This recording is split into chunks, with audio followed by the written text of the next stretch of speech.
नमस्कार साथियों, आज हम एक नए टॉपिक के साथ यूट्यूब पर फिर से आ गए हैं। तो आज हम बात करेंगे लेक्चर 8 में एग्रीगेट डिमांड शेड्यूल की। इसकी एग्रीगेट डिमांड शेड्यूल, ये यूनिट 1 के इस पार्ट में मतलब ISLM मॉडल का लास्ट, क्या बोलेंगे, खुश हो गए होंगे आधे सुन के, लास्ट टॉपिक है या लास्ट वीडियो है, लास्ट लेक्चर है। इसके बाद फिर हम आगे मॉनेटरी पॉलिसी और फिस्कल पॉलिसी वाले चैप्टर पे चले जाएंगे, जो कि यूनिट 1 का ही पार्ट है। लेकिन ये एक चैप्टर है, वो एक और चैप्टर है, दो भाग है यूनिट 1 में। ठीक है, तो आज हम बात करेंगे एग्रीगेट डिमांड शेड्यूल की। ठीक है, तो एग्रीगेट डिमांड शेड्यूल में इसको जानने से पहले कुछ लोग कह रहे थे कि थोड़ा सा जल्दी कर दिया हमने, क्या बोलते हैं, शिफ्ट को, एलएम मॉडल के जो शिफ्ट को बताया है, सॉरी इक्विलिब्रियम के, गुड्स और मनी मार्केट इक्विलिब्रियम के, उसको थोड़ा सा मैंने जल्दी कह दिया है। देखो उसमें था क्या, थोड़ी सी बात किसी को पूछना था तो मैं बता दूं। ये हमारा एलएम, ये आईएस मान लो पहला वाला बन, अब आईएस में चेंज होके इधर आ गया IS2। इस समय इनकम कितनी होगी, Y1, और रेट ऑफ इंटरेस्ट I1। अब जब IS का इधर शिफ्ट हुआ, मैंने बताया था किस वजह से वो ऑटोनॉमस में चेंज हुआ एक्सेट्रा। अब इस समय इन्वेस्टमेंट कितना हो जाएगा, I0 मान लो, और इनकम भी क्या होगी, Y0। तो यदि इन्वेस्टमेंट IS कर्व में वो चेंज होता है तो ये ध्यान रखना है, इन्वेस्टमेंट भी वो सॉरी रेट ऑफ इंटरेस्ट भी कम होगा और साथ में इनकम भी कम हो जाएगी यदि शिफ्ट होता है लेफ्टवर्ड की ओर।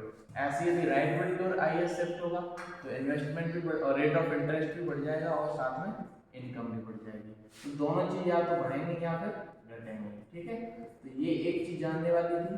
ठीक है, IS में, LM में अलग होगा थोड़ा सा। LM में क्या होगा, मान लो ये IS है फिक्सर, LM यहाँ से चेंज होके ये इधर गया है और एक बार इधर गया है। इसको मैंने E1 E2 नाम दे रहा हूँ, E1 दे रहा हूँ, E0। ठीक है, अब इसमें क्या है, यहाँ और ये, इसमें इनकम है बाई और रेट ऑफ इंटरेस्ट है I। इसमें रेट ऑफ इंटरेस्ट है I1 और उस समय इनकम कितनी है, Y1, और यहाँ रेट ऑफ इंटरेस्ट I2 और यहाँ इनकम I2। देख रहे हो, जब रेट ऑफ इंटरेस्ट बढ़ रहा है तो इनकम सबसे कम हो रही है। ठीक है, ये तो बीच का मैंने माना। जब देखो इधर एलएम मॉडल इधर आया, ठीक है, मनी सप्लाई की वजह से, मनी सप्लाई के बढ़ने की वजह से, ठीक है, तो रेट ऑफ इंटरेस्ट कम हुआ है लेकिन साथ में इनकम बढ़ गई है। देख रहे हो, इनकम बढ़ गई है लेकिन रेट ऑफ इंटरेस्ट कम हो गया। उसी समय जब मनी सप्लाई कम हुई है, ठीक है, क्या हुई है, कम, तो इधर साइड आ गया एलएम का। इस समय क्या हुआ, इन्वेस्टमेंट बढ़ गई है और इनकम कम हो गई है। ठीक है, तो ये थोड़ी सी बात थी जो इक्विलिब्रियम जब बताया था, गुड्स और मनी मार्केट के इक्विलिब्रियम, तो उसमें थोड़ा सा बताना था। तो इसके बाद अब हम बात करेंगे एग्रीगेट डिमांड शेड्यूल की, एग्रीगेट डिमांड शेड्यूल की। ठीक है, तो नेक्स्ट पेज पे चलते हैं। एग्रीगेट डिमांड शेड्यूल, तो देखो एग्रीगेट डिमांड शेड्यूल क्या है, अभी तक हमने देखा था ISLM को शॉर्ट रन में। ठीक है, शॉर्ट रन मार्केट में, किसमें देखा था, शॉर्ट रन मार्केट में। शॉर्ट रन में मार्केट में क्या होता है, शॉर्ट होता है, छोटे समय के लिए होता है, चीज़ें ज़्यादातर वेरी नहीं कर पाती हैं। जैसे ज़मीन वगैरह हो गई, ज़्यादातर जो रॉ मटेरियल है वही वेरी करेगा, चेंज होगा कि हाँ आज रॉ मटेरियल आया, दूसरा आया। शॉर्ट रन में मशीन इतनी जल्दी चेंज नहीं होती, लेकिन लॉन्ग रन में क्या होता है, हर एक चीज़ वेरी कर जाती है, ज़मीन भी, बिल्डिंग भी, हर एक चीज़, मशीन, कैपिटल्स वगैरह, लेबर। ठीक है, तो वही है। अभी तक शॉर्ट रन में देख रहा था, जैसे हमने देखा कि प्राइस लेवल को हमने फिक्स कर रखा है, उससे कोई छेड़छाड़ नहीं की, कांस्टेंट माना था, ध्यान है, कांस्टेंट माना था इसको हमने, क्या माना था, कांस्टेंट। ठीक है, ये हमने प्राइस लेवल को फिक्स कर दिया था, कांस्टेंट माना था शॉर्ट रन में। अब हम बात करेंगे एग्रीगेट डिमांड शेड्यूल की। इसमें हम क्या करेंगे, उल्टा।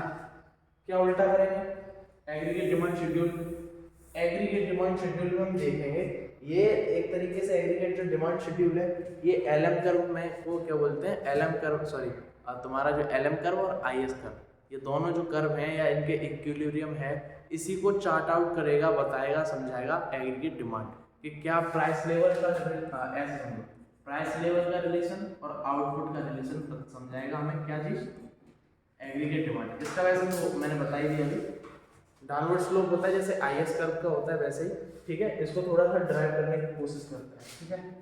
एग्रीगेट डिमांड शेड्यूल क्वेश्चन इतना पहुंचा नहीं जाता, लेकिन थोड़ा सा है सिलेबस में तो जाना चाहिए, ठीक है। एग्रीगेट डिमांड शेड्यूल,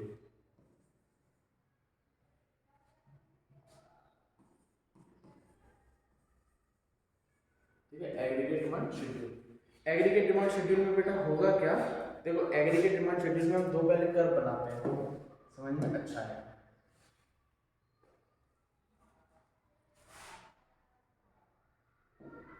ऐसे नहीं बनाते,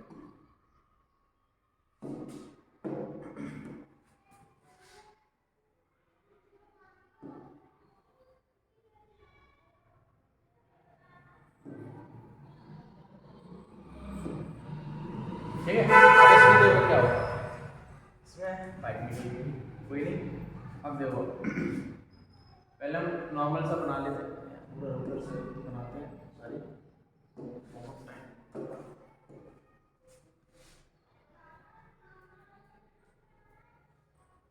ये हमारा LM, ठीक है, और ये हमारा IS, और ये हमारा क्या हो गया इक्विलिब्रियम, क्या हो गया इक्विलिब्रियम, ये IS LM, ठीक है। इतनी सी बात समझ में आई। अब क्या होगा, मैंने क्या था इसमें ऑटोनॉमस इन्वेस्टमेंट भी तुम्हारा कांस्टेंट रहेगा, कोई चेंज नहीं होगा ऑटोनॉमस में, ठीक है। और ना ही नॉमिनल सप्लाई में चेंज होगा, नॉमिनल मनी की जो सप्लाई होगी नॉमिनल मनी की वो भी चेंज नहीं होगी, ठीक है। ये दोनों कांस्टेंट रहेंगे। इस बार हम उल्टा मान रहे हैं, ठीक है।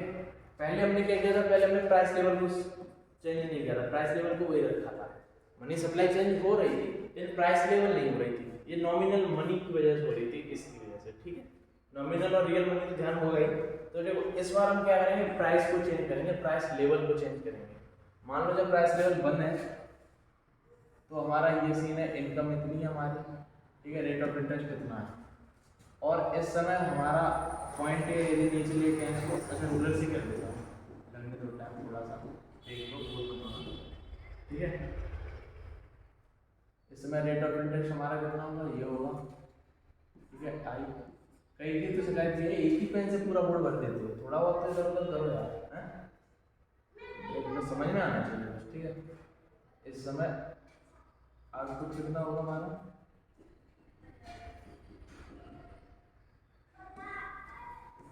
इनकम, ठीक है। और हम यहाँ मान लेते हैं, ठीक है, ये हमारी प्राइस लेवल है 3, ठीक है। इन सबको फिर 1 मान लेना, ठीक है। अब क्या हुआ बेटा, मैंने माना कि प्राइस लेवल बढ़ गई, क्या हुआ प्राइस लेवल बढ़ गई, क्या हुआ प्राइस लेवल बढ़ गई, P1 से हुई P2, प्राइस लेवल बढ़ गई। मैंने पहले इनको कांस्टेंट नहीं माना था, इनको बढ़ाया घटाया था, इस बार हम प्राइस लेवल है बेटा इसको बढ़ाएंगे घटाएंगे, ठीक है। तो प्राइस लेवल को हमने बढ़ाया, ठीक है। अब बताओ प्राइस लेवल बढ़ेगी तो मनी सप्लाई का क्या होगा, तो मनी सप्लाई का nominal money upon price level बढ़ेगा। पहले मान लो ये नॉमिनल मनी 100 रुपये है, ठीक है, प्राइस लेवल की 1, अब प्राइस लेवल 100 से कितनी हो गई, तो हो गई, तो ये कितना हो गया 50 रियल मनी, तो मनी सप्लाई कम हो गई एग्जैक्टली देखा जाए तो LM कर्व किधर शिफ्ट हो जाएगा, LM को आपका लेफ्टवर्ड या अपवर्ड की ओर शिफ्ट हो जाएगा, तो ये LM कर्व आपका बेटा इधर पहुंच जाएगा कुछ, ठीक है। यहाँ टेंशन से ले रहा हूँ फिर लोग होगा, ठीक है, इधर की ओर शिफ्ट हो जाएगा, ये LM2 मान लेते हैं इसको, LM2 ये हो गया, ठीक है। और ये फिर इधर यहाँ आ जाएगा, क्या भी सॉरी, ठीक है, यहाँ शिफ्ट हो जाएगा, ठीक है, इस जगह, तो इस जगह इनकम भी हो जाएगी, ठीक है, और प्राइस लेवल ये, और ये पहले वाला है, ये चीज़ ये पहले वाली है, ये हो गई। अब मैंने कहा कि प्राइस लेवल गिरा दी, चेंज करके प्राइस लेवल P0 कर दी P1 से, तो ये थोड़ा आगे की ओर चला जाएगा P1, LM कर्व इधर आ जाएगा, अब समझ में आ गया होगा, ठीक है। ये यहाँ कट करेगा, यहाँ आएगा, इनकम में बढ़ जाएगी इधर, ठीक है। अब इन तीनों को हम टच कर देंगे, आपस में कनेक्ट कर देंगे, सिंपल सी बात, ठीक है। और हमारा क्या निकल के आ जाएगा, एग्रीगेट डिमांड। अब ऐसे सारे कर पढ़ लिए IS में, LM में, ये लास्ट में, तब समझ ही गए होंगे, इतना समझ समझ में आ ही गया होगा, हो ही नहीं सकता कि तो ना आएगा। हाँ मम्मी के समझ नहीं आया। ठीक है, ये आपका आ गया एग्रीगेट डिमांड शेड्यूल का कर्व एडी। ठीक है, किस किस के रिलेशन में? प्राइस लेवल और आउटपुट के। ठीक है, प्राइस लेवल और आउटपुट के रिलेशन में एग्रीगेट डिमांड शेड्यूल का हमने क्या देख लिया, कर्व देख लिया। कैसे डिराइव किया ये भी हमने जाना कि एलएम कर्व में शिफ्ट होगा सिर्फ किस वजह से, क्योंकि प्राइस लेवल में चेंज हो रहा है, तो यहाँ तो चेंज होगा। प्राइस लेवल चेंज किया हमने बस नॉमिनल में। क्लियर है? तो एडी शेड्यूल बोल दो या जो है aggregate demand schedule, aggregate demand schedule.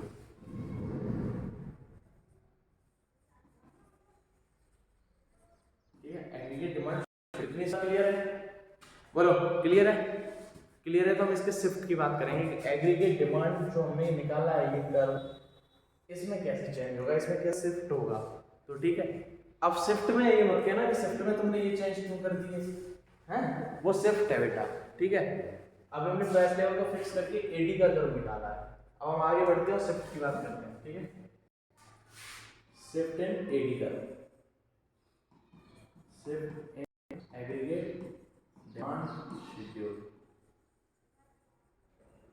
ठीक है, इसमें बात करते हैं।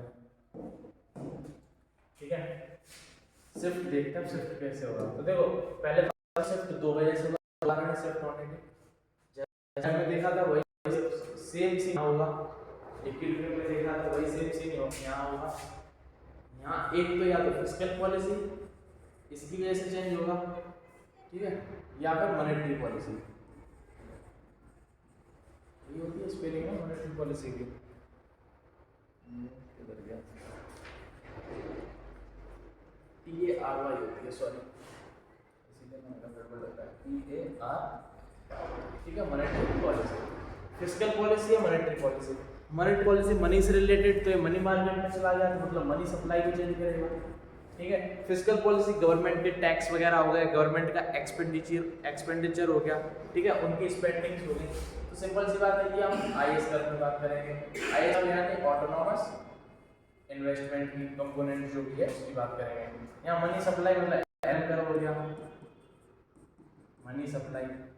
ठीक है, तो इन दो की वजह से चेंजेस होंगे हमारे एग्रीगेट डिमांड वाले कर्व में। ठीक है, क्या होंगे, चेंज होंगे। तो देखो सिंपल से समझा देता हूँ ऐसे, वैसे भी लेक्चर बढ़ गया एक ही चैप्टर में, 8 है ना, वैसे ही तुम बोर हो जाओगे, जल्दी जल्दी समझा दें। और दूसरा इधर, ठीक है, यहाँ पे एग्रीगेट डिमांड का तुम्हारा कर्व है एडी वाला, एडी बनवा दो इसको। ठीक है, और इधर हमारा क्या बताएंगे इसको, अपना ISLM मॉडल। ठीक है,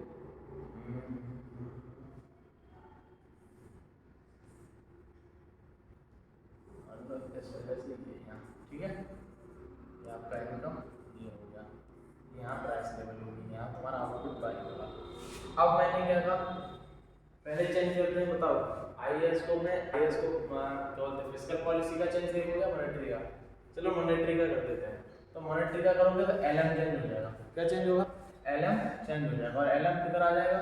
मान लो LM इधर आ गया, पता है ना, राइट वर्ड में शिफ्ट होगा, लेफ्ट वर्ड में होगा। मनी सप्लाई बढ़ेगी तो राइट वर्ड शिफ्ट हो जाएगा, मनी सप्लाई घटेगी तो लेफ्ट शिफ्ट हो जाएगा। इतनी सी जानकारी तो है ना, बता चुका हूँ पहले भी। ठीक है, तो इधर आ गया यहाँ। ठीक है, प्राइस लेवल इतनी है, ठीक है, प्राइस लेवल यही है, इसको लेके आएंगे इधर, शिफ्ट किधर हो जाएगा, इधर की ओर शिफ्ट हो जाएगा। ठीक है, आई बात समझ में? आई नहीं आई बताओ? अभी क्या बताया था मैंने, फिस्कल पॉलिसी। अच्छा हाँ, फिस्कल पॉलिसी का ही है एग्जांपल। ठीक है, फिस्कल पॉलिसी का अब वो लिख लेना तुम्हारा यार, सिंपल सी बात है, E2 वो तो समझ में आ ही जाएगा, तुम्हें इतना सा कुछ है नहीं। LM1 है, LM2 हो गया, चेंज हो गया मनी सप्लाई में, MS2 हो गया है। ठीक है, ठीक है, इनकम Y1 है, Y2 लेकिन फिर प्राइस लेवल तो हमने फिक्स पहले ही कर दिया है। ठीक है, इतना ही रहेगा। ठीक है, इतनी सी बातें थी, क्लियर हो गई होंगी आई थिंक मॉनेटरी पॉलिसी की। ठीक है, इसकी वजह से चेंज हो जाता है एडी कर्व में, प्राइस लेवल वही रहती है। अब हम बात करेंगे अगले में फिस्कल पॉलिसी, गवर्नमेंट एक्सपेंडिचर की। तो तुम्हें हमने बताया था ये एग्रीगेट सप्लाई, ये एग्रीगेट डिमांड है, फिस्कल पॉलिसी में चेंज होगा, बढ़ गया एग्रीगेट और टैक्स गवर्नमेंट एक्सपेंडिचर बढ़ेगा तो ये आगे की ओर बढ़ जाएगा, ठीक है। आईएएस कर्व वैसे ही शिफ्ट हो जाएगा और आगे की ओर, ठीक है। ये चीजें बताई थी मैंने, ठीक है। अकॉर्डिंग आगे बढ़ते हैं और एग्रीगेट डिमांड शेड्यूल वाले को बात करेंगे। ये ना दूसरा ये ना, ठीक है। पहले वाले एग्रीगेट डिमांड का अगर मान लो ये है, इस समय इक्विलिब्रियम हमारा ये है, ठीक है, यहाँ, ठीक है। और इधर रेट ऑफ इंटरेस्ट आई, यहाँ प्राइस लेवल फिक्स ही है, पहले कह दिया प्राइस लेवल, ठीक है। इससे एक्सेप्ट में प्राइस लेवल चेंज हो सकता है, वो डेरिवेशन चीज अलग हो गई, आई बात नहीं, ठीक है। इधर आउटपुट ये, अब मैंने कहा आईएएस में चेंज हुआ, ये है ना आईएएस का, ये एलएम, ठीक है। आईएएस चेंज हुआ ऑटोनॉमस में, जैसे मान लो ऑटोनॉमस बढ़ गया, ऑटोनॉमस बढ़ेगा तो राइटवर्ड शिफ्ट हो जाएगा, इधर की ओर पहुंच गया मान लो, ठीक है। इधर पहुंचेगा तो ये यहाँ कट करेगा, यहाँ कट करेगा तो नया हमारा एडी का रुका बनेगा, इधर की ओर बन गया, ठीक है। राइटवर्ड शिफ्ट हो गया, कम होगा तो आईएएस इधर होगा, इधर होगा तो प्राइस लेवल को यहाँ कट करेगा, इधर बन गया, लेफ्टवर्ड शिफ्ट हो जाएगा। तो इतनी छोटी छोटी सी बातें थी, समझ में आ गई होंगी आई थिंक। तो आज के लिए इतना ही रखते हैं, क्योंकि अब आपको वैसे भी इस लेक्चर में कुछ बचा नहीं है, ये काफ़ी लेक्चर जो भी तुम्हारा था ये आपका कंप्लीट हो गया है, और ये पूरी यूनिट का ये चैप्टर था, ठीक है। ISLM मॉडल, ठीक है। तो इसको यही कवर करते हैं। आप लोगों का बहुत बहुत धन्यवाद, ये पूरा चैप्टर कवर हो चुका है। यदि हम क्वेश्चंस की बात करें तो ये दीपाश्री के जो हमने आपको फर्स्ट लेक्चर में बताई थी, दीपाश्री की जो बुक है काफ़ी थोड़ी सी है, देखो बस इसको समझने में थोड़ा सा हार्ड होता है, यदि बैकग्राउंड अच्छा है और कोई समझाने वाला है तो तुम्हें समझ में आ जाएगा। ये कंटेंट है जो तुम्हारे सिलेबस में आएगा। इसमें प्रीवियस ईयर क्वेश्चन पेपर देखता हूँ, दिए हुए शायद देखा था मैंने,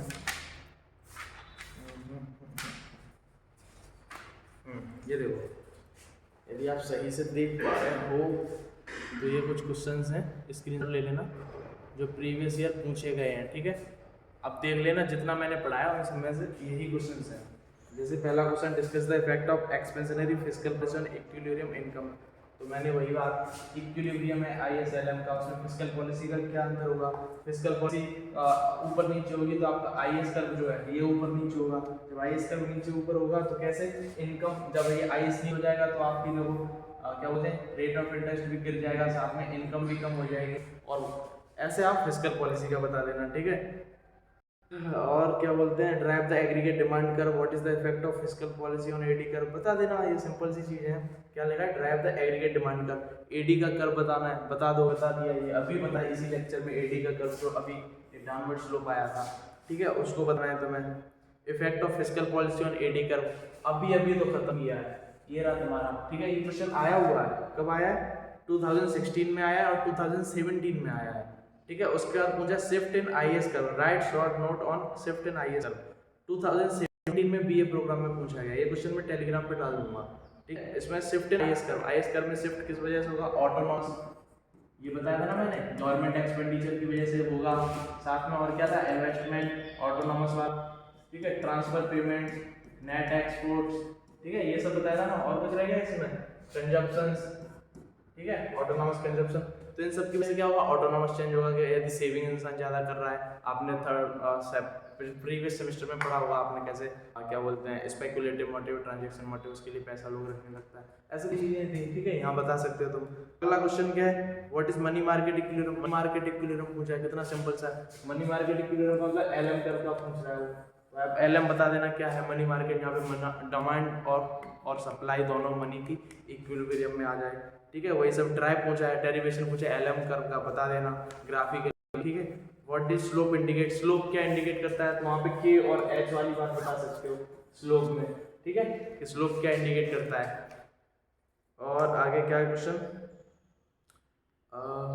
व्हाट इज मनी मार्केट, अच्छा ये तो बताया था, ये 2007 में है। 2018 का क्वेश्चन है, derive the IS curve, explain causes of shift in IS curve. कितना सिंपल है, IS कर्व मैंने बता दिया तुम्हें, ठीक है, इसका डेरिवेशन भी कर लेना, और साथ में और क्या पूछे, कॉजेस, शिफ्ट होने के कॉजेस क्या है, तो ये क्वेश्चन में भी बताया था शिफ्ट होने के कॉजेस मैंने, ठीक है। राइट आ गई आई थिंक, इसीलिए वो साइन बज रहा है, ठीक है, कोई बात नहीं। अगला क्वेश्चन, ये 2018 में आया, उसके बाद एक क्वेश्चन है तुम्हारा 2018 में आया हुआ, इसमें लिखा है what is the impact of equilibrium level of aggregate output, या मतलब इनकम की interest in A following case. किस किस में केस में पूछा है? Government increase nominal money supply, कह रहा है कि गवर्नमेंट इंक्रीज कर रही है मनी सप्लाई को, नॉमिनल मनी को सप्लाई को, तो पूरी मनी सप्लाई इंक्रीज हो जाएगी, मनी सप्लाई इंक्रीज होगी तो एलएम कर्व शिफ्ट हो जाएगा। ये सब बातें बता चुका हूं मैं, तो वही पूछा है इसने, ठीक है। गवर्नमेंट डिक्रीज नेट टैक्स, अब वो कह रहा है गवर्नमेंट टैक्स को डिक्रीज कर रही है। अगले बार पूछा गवर्नमेंट डिक्रीज कर रही है किसको? टैक्स को। टैक्स को डिक्रीज करेगी तो आईएस कर्व पे पहुंच जाओ, ऑटोनॉमस क्या होगा? बढ़ जाएगा, ठीक है। इन्वेस्टमेंट भी बढ़ जाएगी, तो जो आईएस का कर्व है वो राइटवर्ड शिफ्ट हो जाएगा, ठीक है। अगला क्वेश्चन क्या था?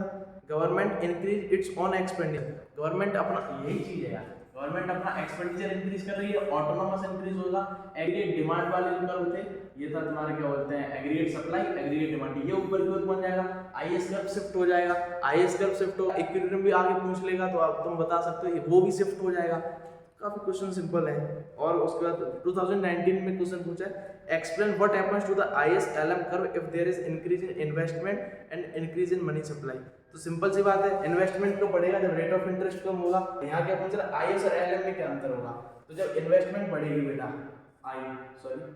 इन्वेस्टमेंट बढ़ेगी, तुमने आईएस कर्व पढ़ा था डेफिनेट, मैंने इधर एक बनाया था रेट ऑफ इंटरेस्ट और इन्वेस्टमेंट का बनाया। इन्वेस्टमेंट कब बढ़ेगी? जब तुम्हारे क्या ऑटोनॉमस बढ़ जाएगा इन्वेस्टमेंट के बढ़ने से, सी प्लस आई जी, सॉरी सी प्लस आई प्लस जी, सिंपल सा फॉर्मूला। इन्वेस्टमेंट बढ़ेगा, ऑटोनॉमस बढ़ेगा, ऑटोनॉमस बढ़ जाएगा तो तुम्हारा क्या बोलते हैं, आईएस कर्व शिफ्ट हो जाएगा राइट की ओर, ठीक। और एलएम में मनी सप्लाई, जब मनी सप्लाई बढ़ जाएगी तो क्या होगा? मनी सप्लाई के बढ़ने से एलएम कर्व भी शिफ्ट हो जाएगा राइटवर्ड। तो ये भी बताते हो। लास्ट क्वेश्चन है 2019 में आया हुआ। अब तुम कहोगे इसमें 17, 15, 18, 19 के क्वेश्चन क्यों दिए? क्योंकि उससे पहले सिलेबस चेंज, ठीक है, तो उसके बाद ये सिलेबस हुआ, तो ट्रेंड्स यही है, ठीक है। 2019 का क्वेश्चन है establish linkage between goods market और मनी मार्केट। अब लास्ट क्वेश्चन उसने पूछा कि लिंक बैठाओ किसके बीच में?